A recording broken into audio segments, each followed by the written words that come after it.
Assalamualaikum warahmatullahi wabarakatuh, and a very good afternoon to all of my students. Inshallah, we will continue electrical machine and the chapter of induction motor.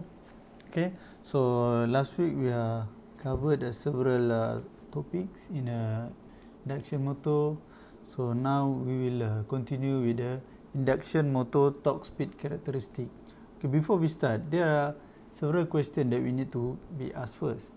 Okay, the first one is how does the torque of induction motor change at the load change?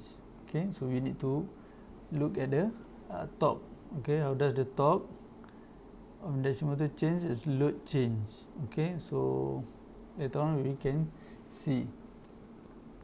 And then how much torque can induction motor supply at the starting condition? Okay, so this is one of the important things. So because at the starting point the rotor is at static, so what is the supply torque so that the motor can start to rotate? And then how much does the speed of induction motor drop as its shaft load increase? Okay, so for example they have a while rotating, and then we put some friction and others. So what is the speed, okay, when the shaft is load increase? Okay, to find out the answer to this and similar other question, it is necessary to clearly understand the relationship among the motor's torque, speed and also power. So this is very important thing. Okay, so we already know that the induced torque is equal to the converted power divided by angular velocity of rotor.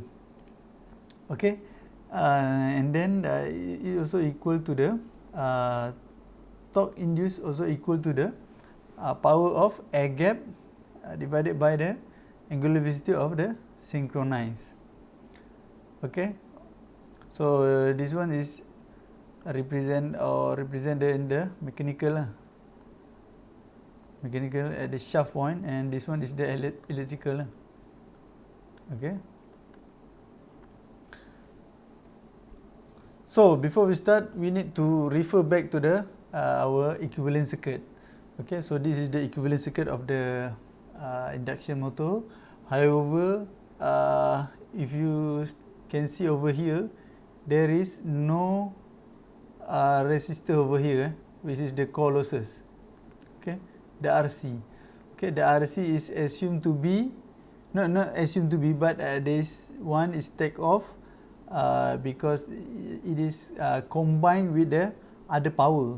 So at this point, to make it easy, the RC component is removed from this calculation.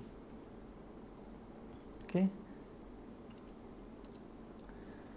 So what actually we want to see actually is the value of I, the I2. Okay, so this is what we want to look at, because from the equation of P air gap is equivalent to 3 times I2 power of 2 and times R2 over S. So S is a slip. Okay, Y3 because of the 3 phase, so that's why we times with 3. So please remember the input for the motor from the equivalent circuit is the phase voltage. Okay, so how we want to convert it with the line voltage? So we know that a V phase is equivalent to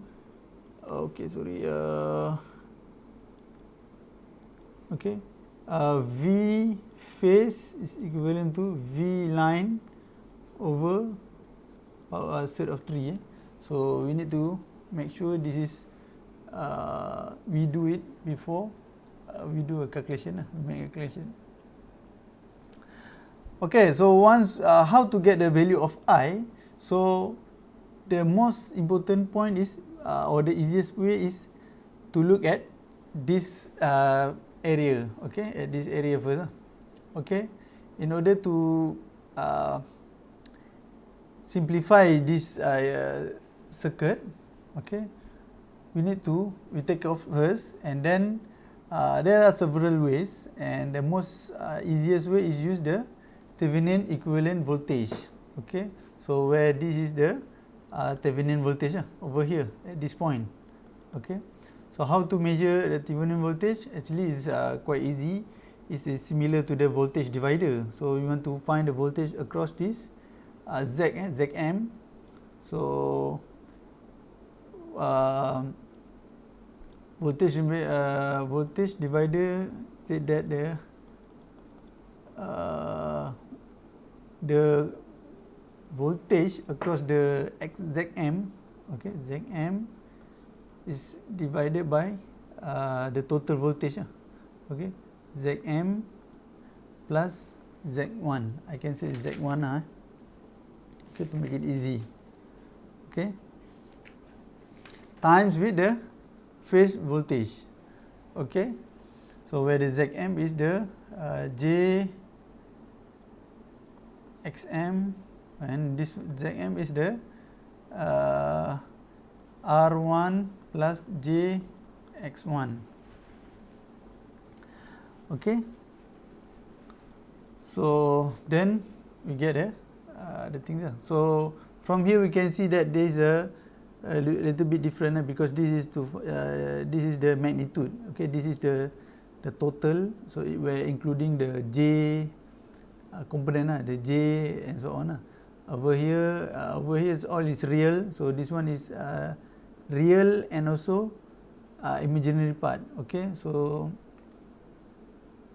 to find it, to make it easy, below one is the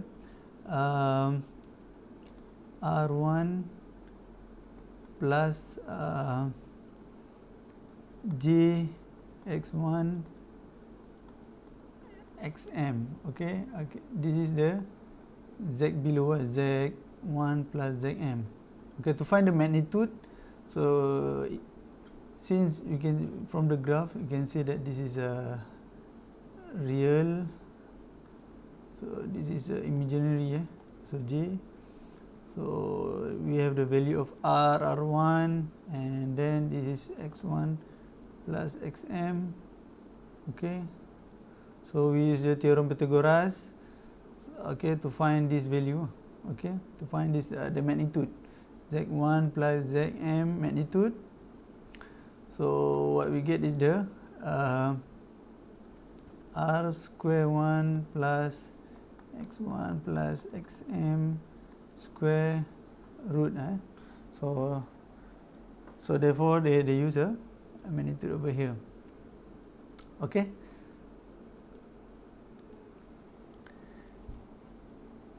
So then we also want to find the value of impedance, okay. We also use the Thevenin equivalent. So from the to simplify or to find the impedance using the Thevenin equivalent, so whatever source, the power source, we assume is we make it a short circuit. So then we can see that the Z1 over here is parallel to the Zm, okay. So we just simplify over it, and then we can get ZTH. We name it as Thevenin, okay.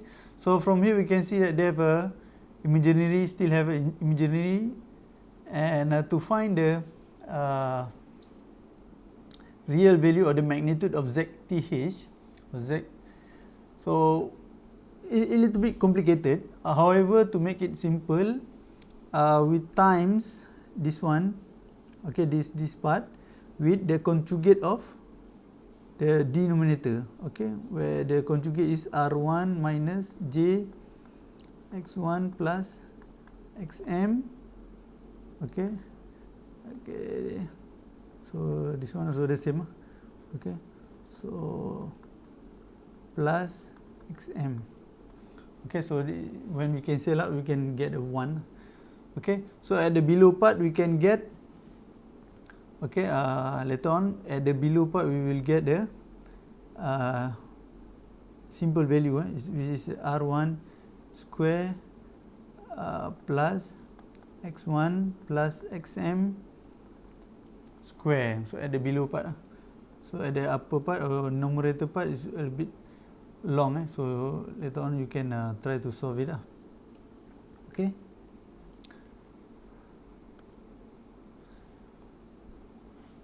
So then we will get the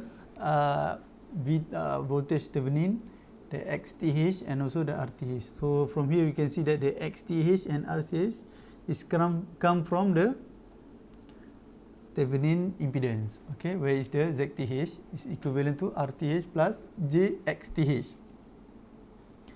Okay. So once you solve the problem or the ZTH to get the real value, okay, so you will get some little bit long and also complex. Okay, you will get a complex equation. Okay, however, we will use some assumption over here, so we can see that the value of xm is more or greater, okay, much greater than x1. So this one, over here xm is somewhere here, and xm also greater than the r1. Okay. Besides, when we plus xm plus x1 still greater than r1. Okay. So I can show you from example from here. From here we can see that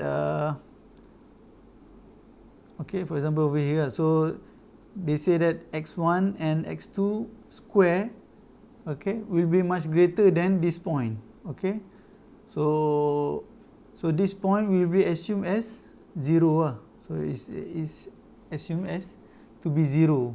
Okay, so therefore they will be simpler, the equation. Okay. So for this part, I encourage you to try to solve, and using this assumption, okay, by using this assumption, you will get the simpler equation. Okay, so this one from previous, where is voltage Thevenin is equal to xm times voltage, phase voltage, okay, minus divided with x1 plus xm. Okay. Okay.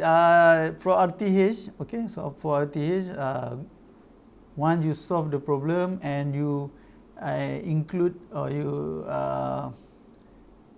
consider the consider the assumption, you will get so this value. So you will get this equation.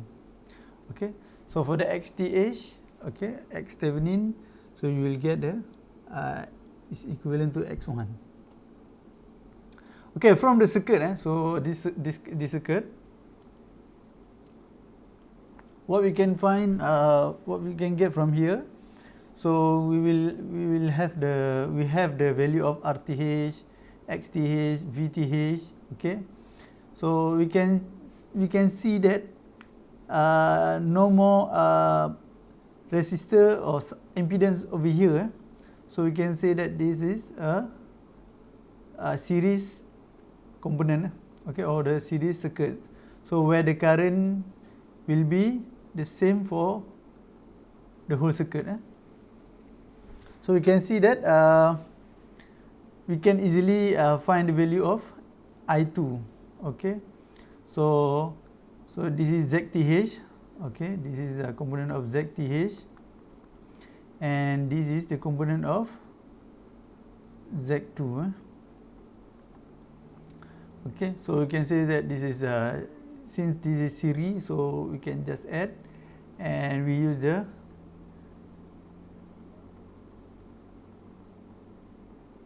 okay, this value, this equation, or Iz.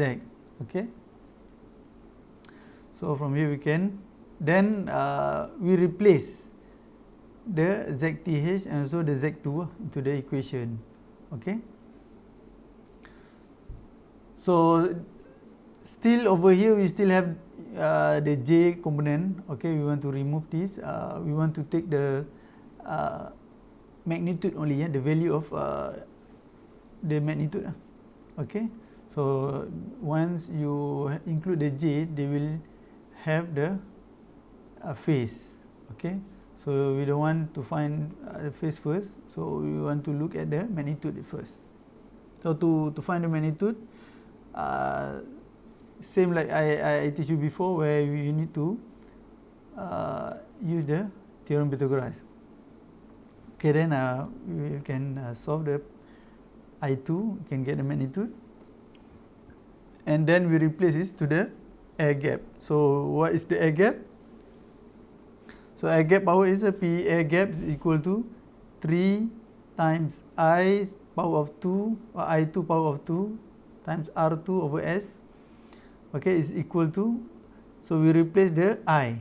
Okay, we take this I and then we replace over here, so we can get the whole equation for the PAG.